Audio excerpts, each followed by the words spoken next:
All right, guys, welcome to another Car Chronicles. And today I want to talk about at this time of the year, most college students if they haven't already, they're on their way back to college and stuff like that. And a lot of times sometimes people are dealing with this, their first child or their only child going away to college and stuff like that. But what amazes me about it is how sometimes we try to sabotage our kids from moving forward. Now, of course, I ain't no mom. A lot of people, you're nobody's mom and all that stuff like that. That is true. I'm not. But it amazes me when a child is getting ready to go, how you'll do things to stop them from going. And there are a lot of people that have experienced that. And I understand the separation from somebody. When my brother went to the military, it was hard for us, but that was something that he needed to do. He's my son, he's my brother, you know what I'm saying? So I understand, like, when we separate and, people leave the nest or they move away and then things like that. But it just kind of amazed me how, even parents will block them from going to college.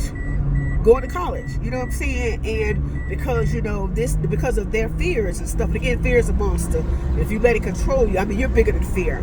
But I just want to touch on that, because there are people that honestly deal with that. They want to go to college. They need their parents to do this, that, and the third. They have the grades to go, and some of us will hinder our own children from going, leaving the nest because we're afraid.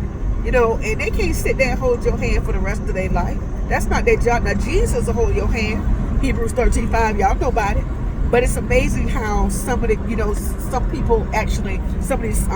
college kids experience that. They're trying to go to college and do something. What you want them to do, stay home and get pregnant and get on the system or something? I'm not trying to be funny.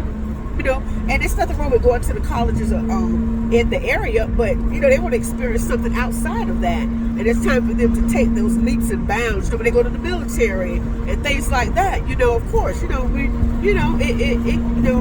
be difficult.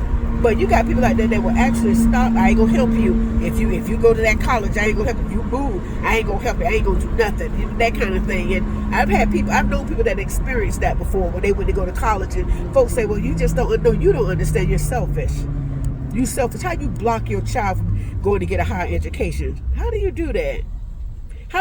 But it's stuff like that goes on, and it's a shame. It's sad. You know what I'm saying? So guys, we all move away sometimes. Your kids leave, and things like that. You just got to face what the reality of it is for you. You're afraid, and you're afraid that, of course you're going to miss them and stuff like that, but that's something they have to do, so don't do that. If you're somebody out there that does that, don't do that. They got to take flight one day and go to school. Ain't nothing wrong with that. Well, this is Car Chronicles. Until next time. Bye.